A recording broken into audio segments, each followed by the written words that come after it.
Merci Gilles, bonjour à toutes et à tous. Comme Gilles l'annonçait, je m'appelle Pierre et c'est moi qui aujourd'hui ai la responsabilité de vous accueillir au sein de ce webinaire dédié à l'analyse concurrentielle sur Internet. On va essayer de tenir les 30 minutes, mais c'est un sujet qui est riche et varié. Juste avant de commencer, quelques mots pour nous présenter au sein de WSI.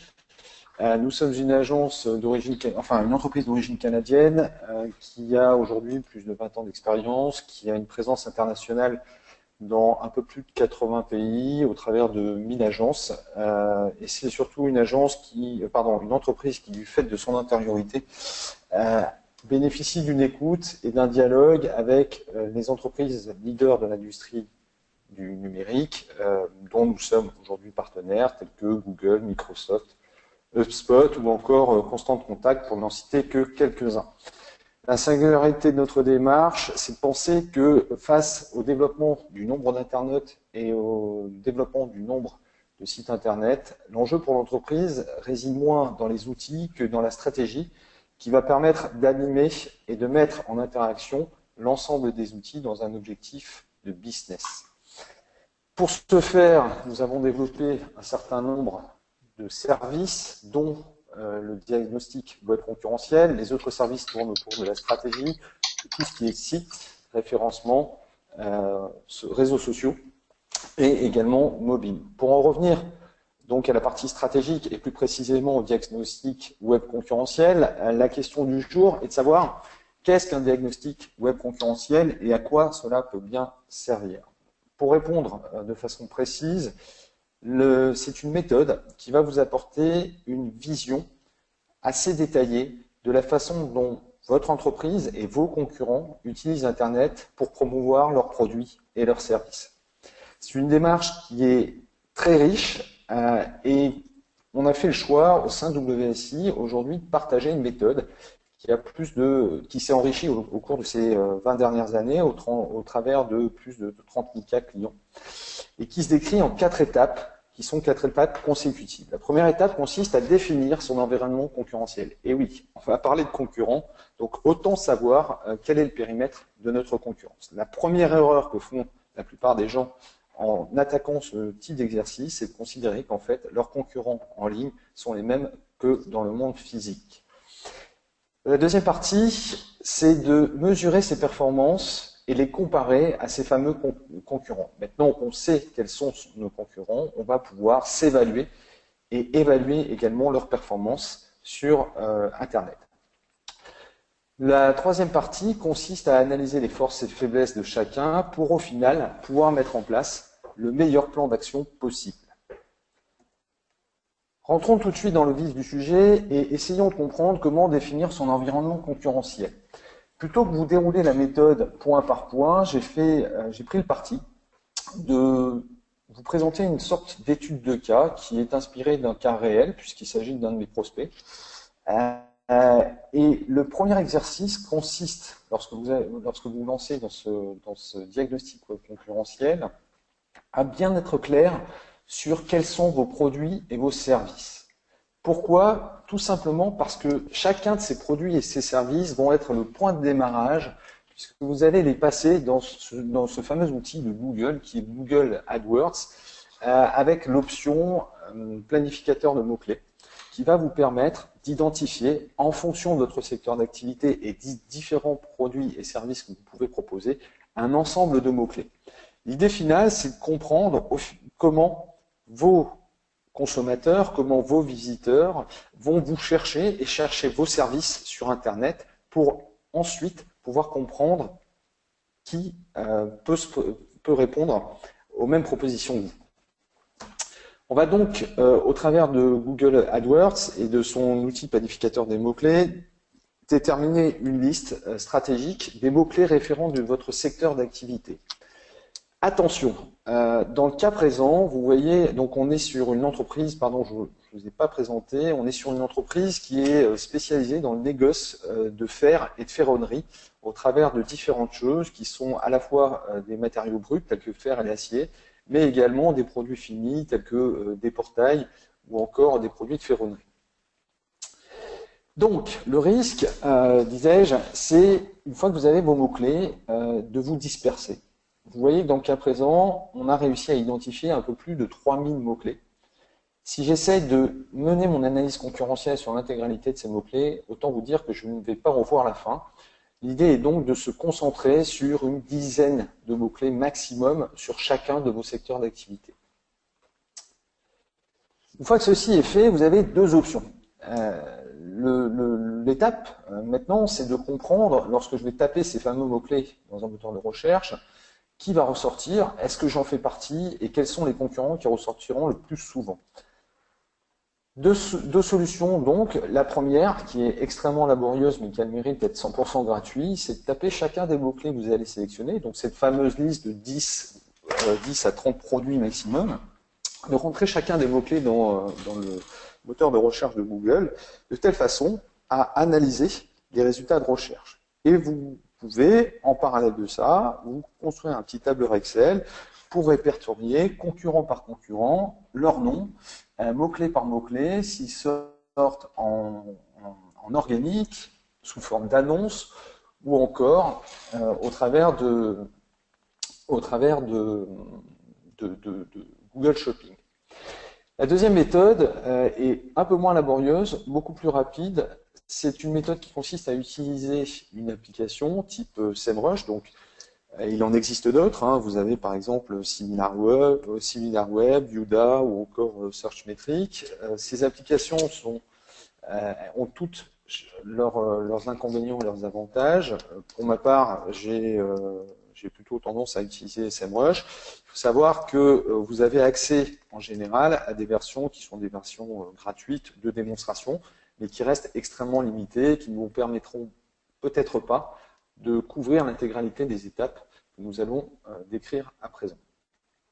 Donc, une fois que vous avez identifié vos mots-clés, vous allez les passer soit dans le filtre de Google Search, soit dans le filtre d'une application, de telle façon à pouvoir identifier les concurrents qui correspondent à l'ensemble de ces mots-clés qui sont, rappelons-le, les mots-clés référents de votre secteur d'activité. Vous allez faire deux analyses, une analyse qui porte d'abord sur les résultats organiques et une analyse qui porte sur les résultats payés. Une fois que vous avez passé ces trois premières étapes, l'idée est de construire un petit document de synthèse, je vous propose le mien à l'écran, de telle façon à décrire précisément ce qu'est votre environnement web concurrentiel à partir de différents critères tels que votre secteur de référence, quels sont vos domaines d'activité stratégique, quel est le volume de recherche qui est associé à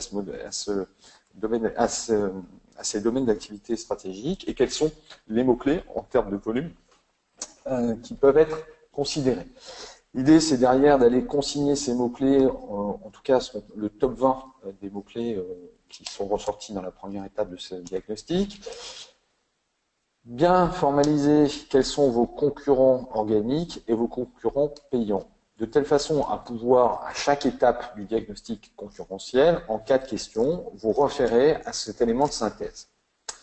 Ensuite, vous pouvez passer sur la mesure de vos performances et les confronter à celles de vos principaux concurrents.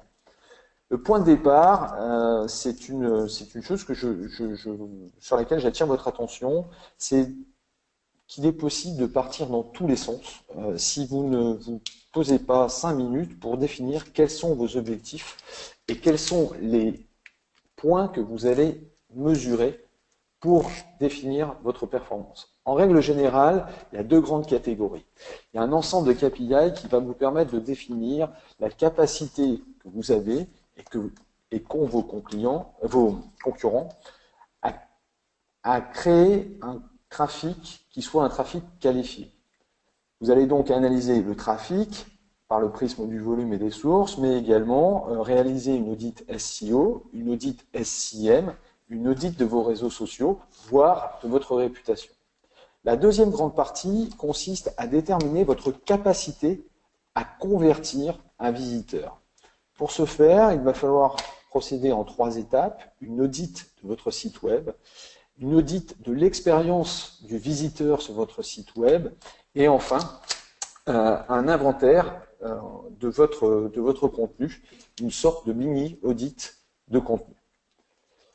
Pour ce qui est de la première partie, donc de la capacité à générer un trafic qualifié, le premier point consiste à analyser votre trafic par deux prismes. Le prisme de la fréquentation du site sur un plan quantitatif, on va regarder les volumes de visites sur votre site, mais également sur un plan qualitatif, puisque des indicateurs tels que la durée de visite moyenne ou le nombre de pages vues sont des indicateurs extrêmement intéressants.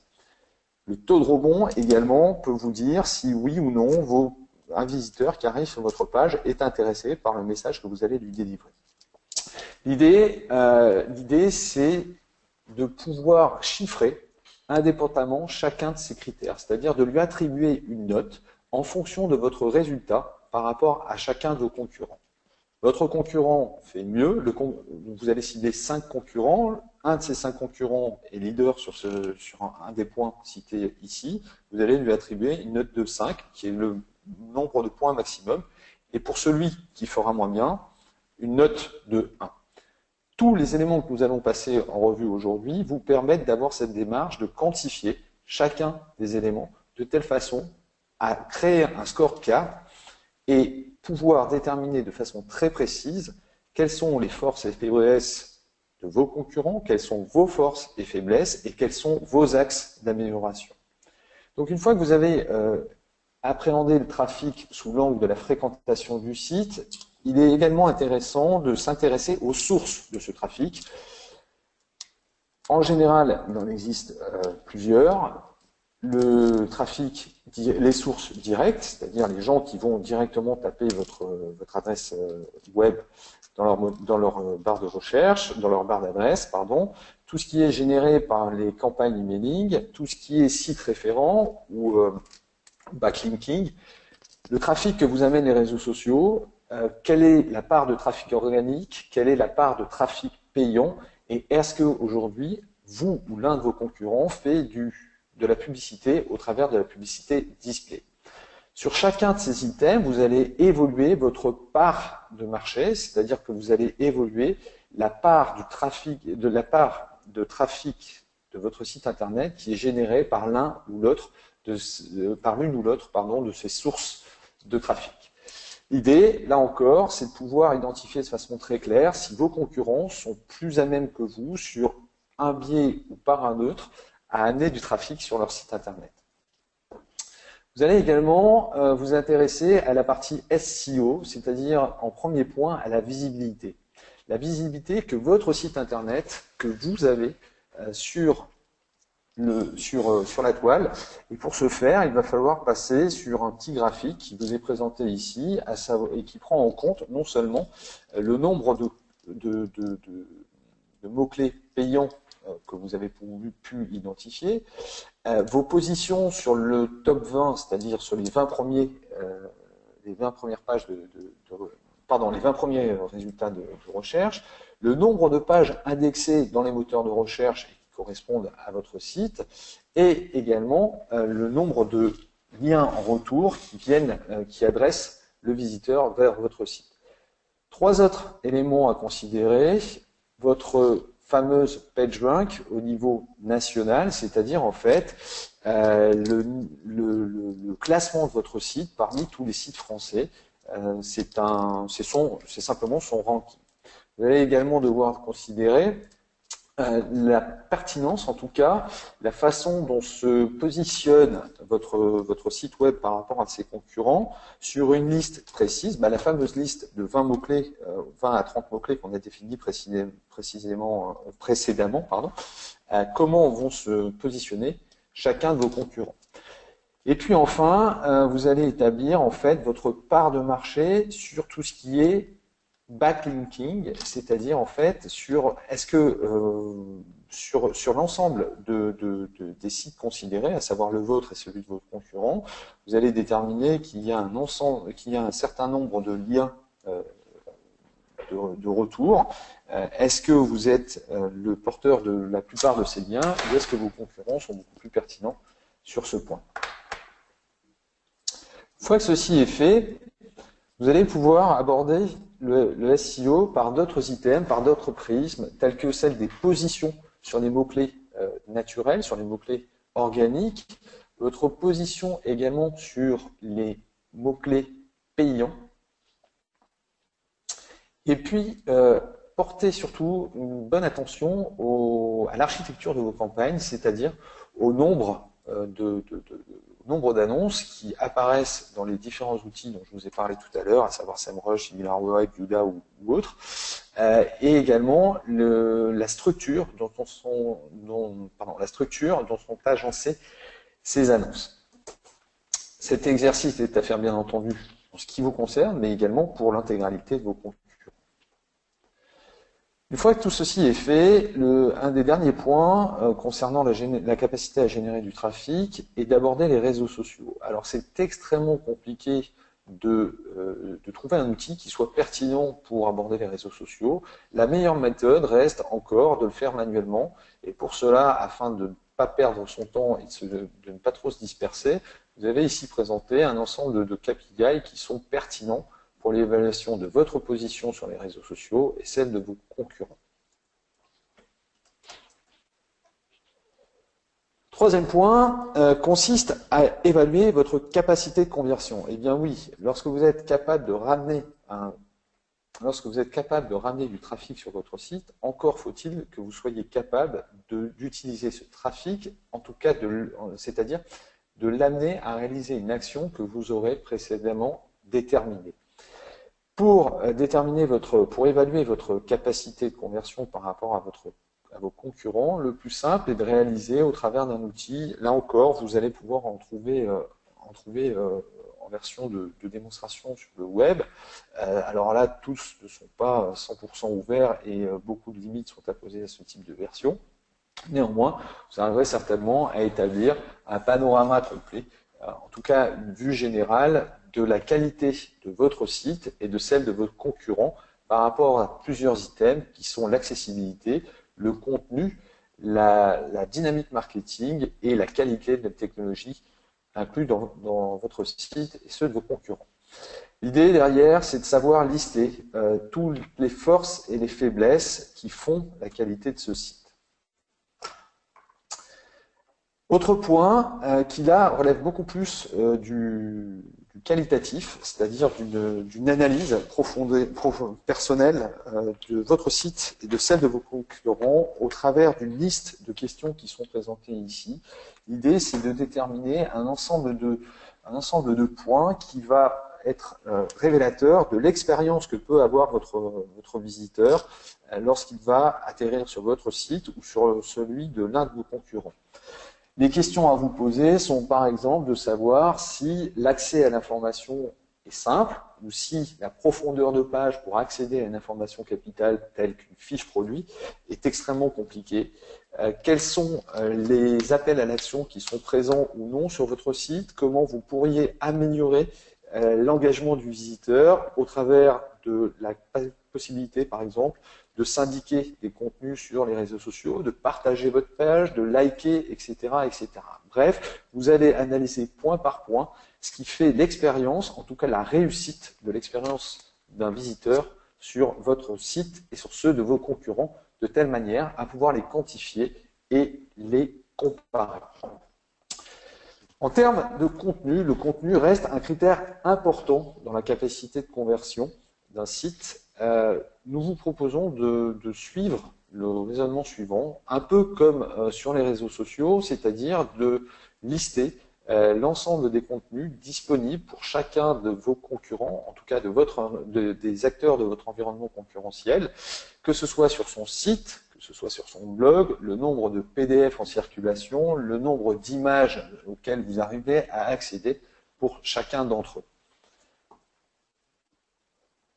Une fois tous ces éléments passés à la moulinette, vous allez construire un tableau de bord, c'est-à-dire que vous allez, point par point, donner des notes, attribuer, de telle façon à sortir un document de synthèse qui vous est présenté ici et qui va reprendre un score, qui va attribuer un score à chacun des concurrents concernant, sa capacité à générer du trafic au travers du prisme de la fréquentation, de la source du trafic, de la visibilité obtenue en ligne, des positions organiques, des positions payantes et également de la présence sur les réseaux sociaux. La deuxième catégorie que vous allez ainsi scorer est la catégorie capacité à convertir votre visiteur en reprenant point par point l'analyse de votre site et de celle de vos concurrents, ainsi que la qualité de l'expérience que peut vivre un visiteur présent sur votre site ou celui de vos concurrents, et enfin la qualité du contenu qui est partagé au travers de vos différentes propriétés en ligne. Cette étape doit vous permettre, en dernier lieu, de réaliser l'analyse des résultats sous une forme qui est une forme un peu plus ludique, une forme un peu plus facile à appréhender. Trois tableaux sont essentiels. Le premier est le mapping concurrentiel, qui consiste à repositionner l'ensemble de vos concurrents par rapport à des critères qui sont l'impact social et la visibilité dans les moteurs de recherche, ainsi que leurs résultats sur la démarche préalablement engagée. Le deuxième élément qui est important à établir et qui vous donne une visibilité de votre efficacité sur la présence en ligne est issu de cette analyse de l'expérience consommateur et vous permet de déterminer une étoile de réussite, une roue de la réussite par rapport aux différents items que sont la communication, la consistance de marque, la facilité de navigation, les optimisations SEO, le contenu, mais également tout ce qui est options analytiques. Enfin, dernier tableau, et pas des moindres, puisque c'est celui qui va vous permettre d'établir vos priorités, la winning curve, c'est-à-dire la courbe de réussite. Cette courbe de réussite met en avant les deux grandes dimensions que nous avons précédemment citées, à savoir la capacité de chacun des acteurs à générer un trafic qui soit un trafic qualifié et sa capacité à convertir ce trafic sur une action qui est une action préalablement déterminée. Vous retrouvez ces deux axes sur le graphique et vous allez également, sur la taille de la bulle, comprendre la part, en tout cas la part de trafic captée par chacun des concurrents. En l'occurrence, le cas client fait référence et a été établi pour un client qui s'appelle, en tout cas un prospect, qui s'appelle la Maison du Fer. Et vous voyez que la Maison du Fer, en fait, elle est cachée derrière la grosse bulle bleue. L'idée étant de savoir la repositionner de telle façon à déterminer de quelle partie, quelle sera la première action à mettre en ligne.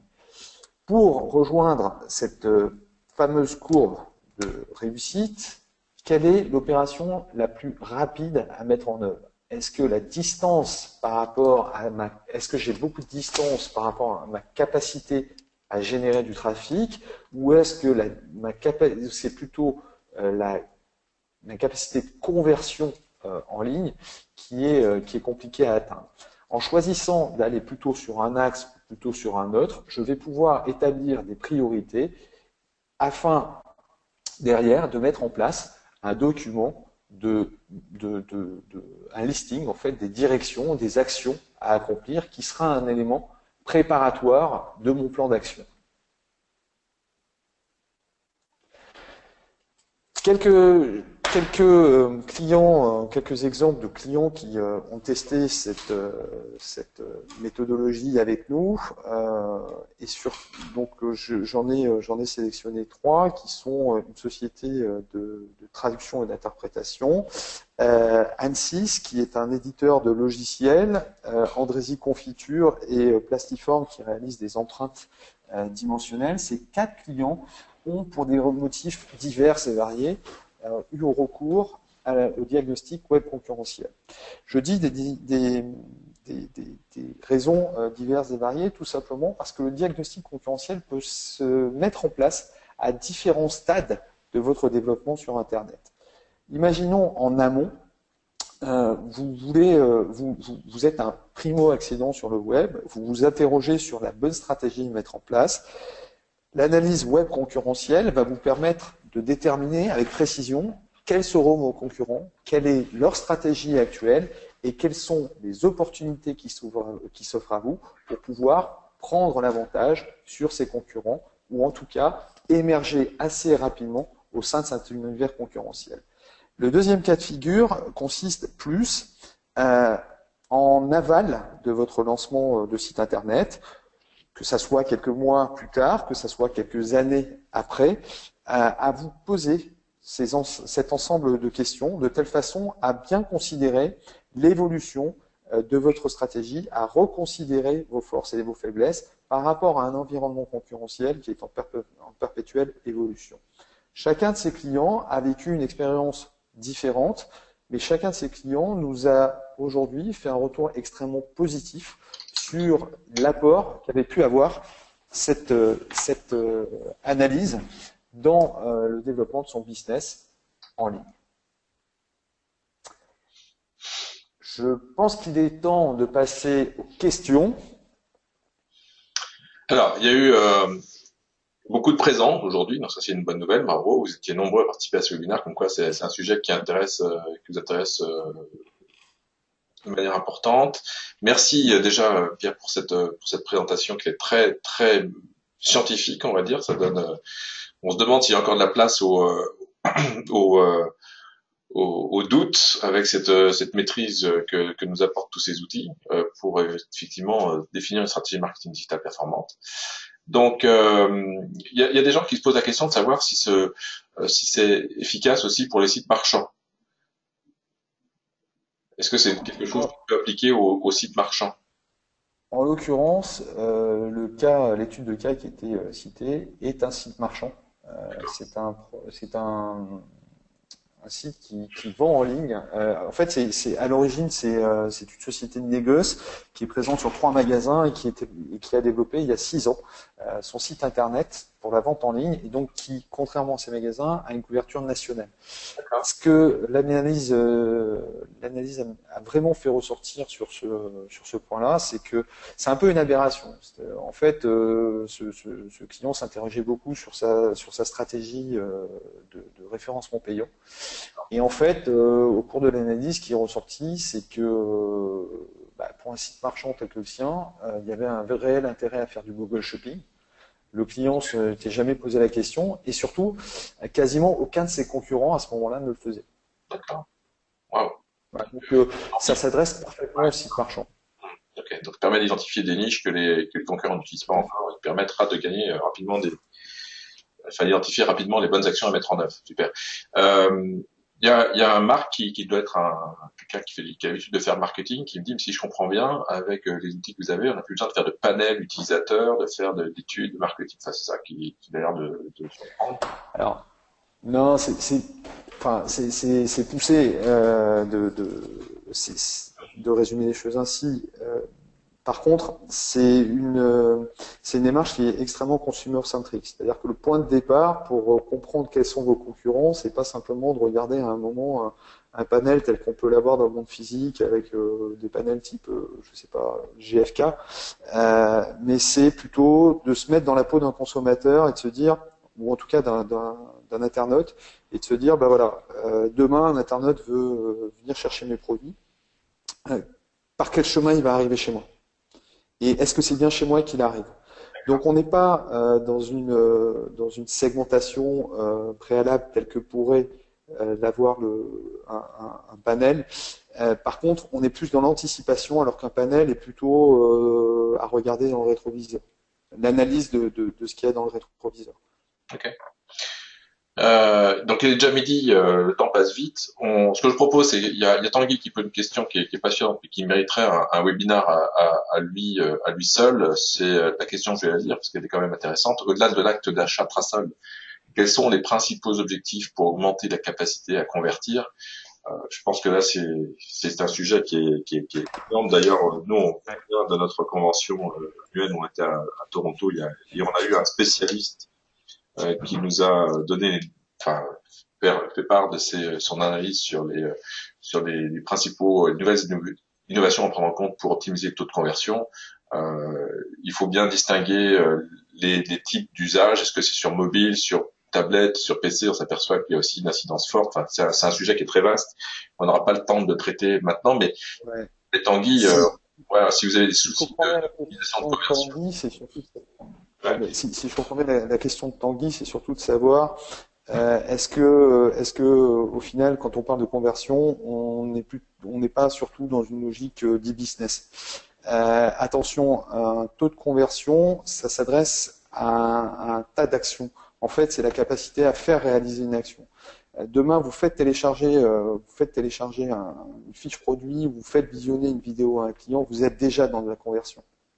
C'est pas simplement un acte d'achat. Par contre, vous pouvez qualifier ça de micro-conversion dans le sens où c'est pas la réalisation de l'acte d'achat à l'instant T, mais c'est plutôt un élément qui amènera à un moment à considérer, en fait, à vous lister dans la liste de considération d'intention d'achat. Ok.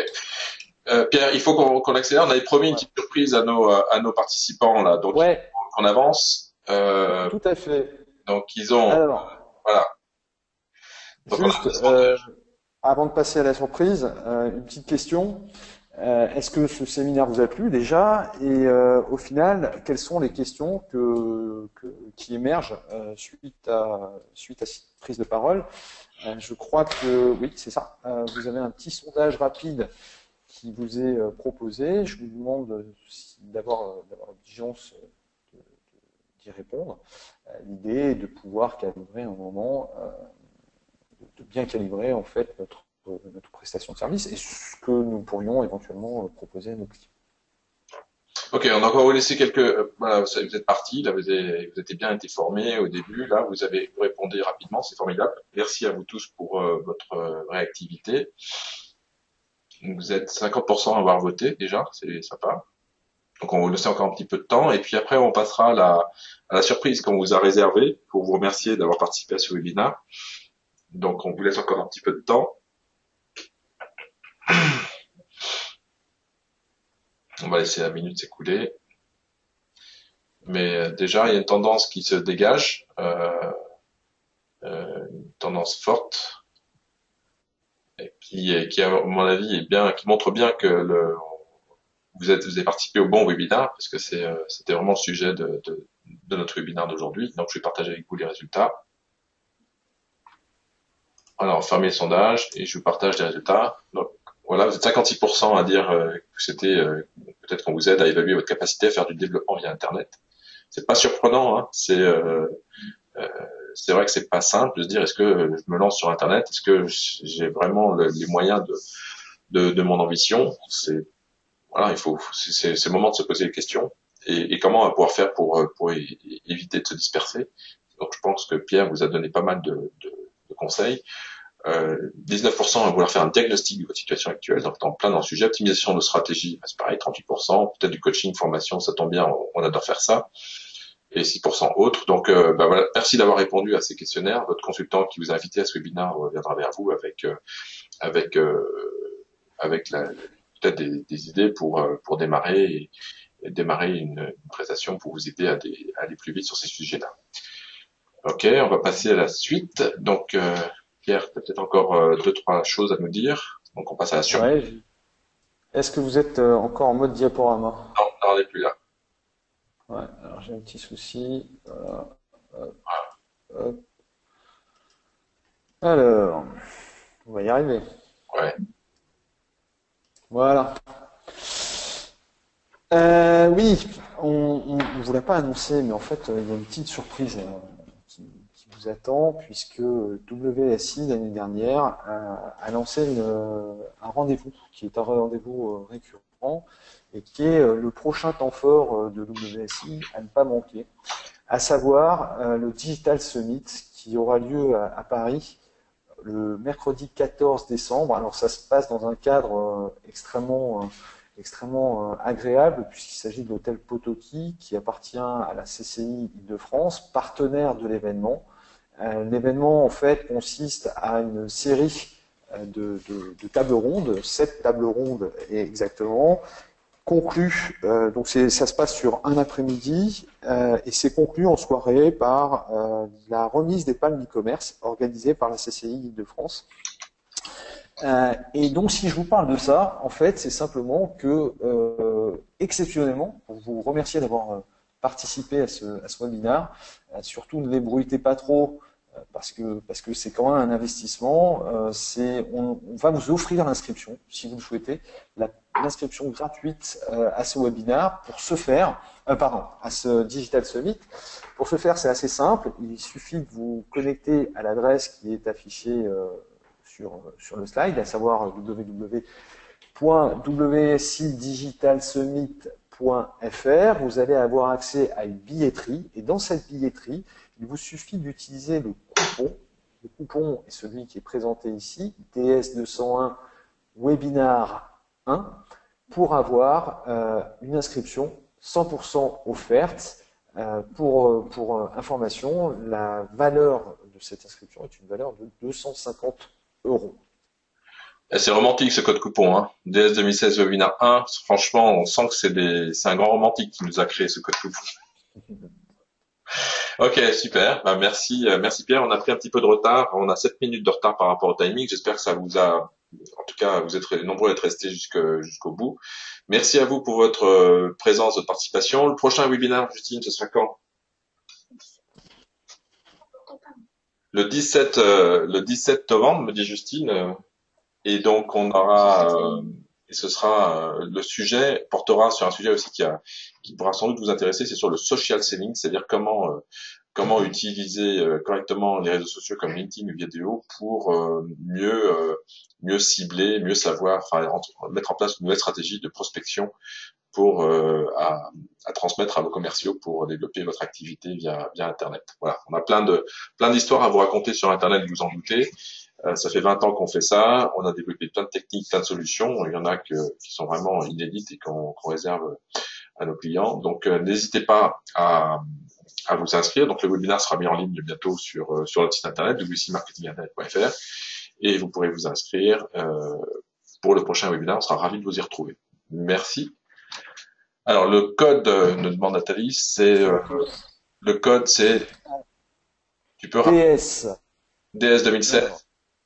DS 2016 Webinar WEBINAR 1. Et c'est à utiliser si vous avez un code de réduction, cliquez ici. Ok, je lui envoie. Super. Merci à vous tous. Bonne journée, bon appétit. Merci à tous. Plaisir de vous retrouver. Merci Pierre pour ce webinaire, c'était très intéressant. Et on vous envoie le site. De toute façon, vous allez tous recevoir des instructions. Ne vous inquiétez pas, on va vous rappeler ça dans un petit mail de suivi. Ok. Merci encore pour votre présence et à bientôt. Et sans doute, j'espère aussi au Digital Summit à Paris. Merci. Au revoir.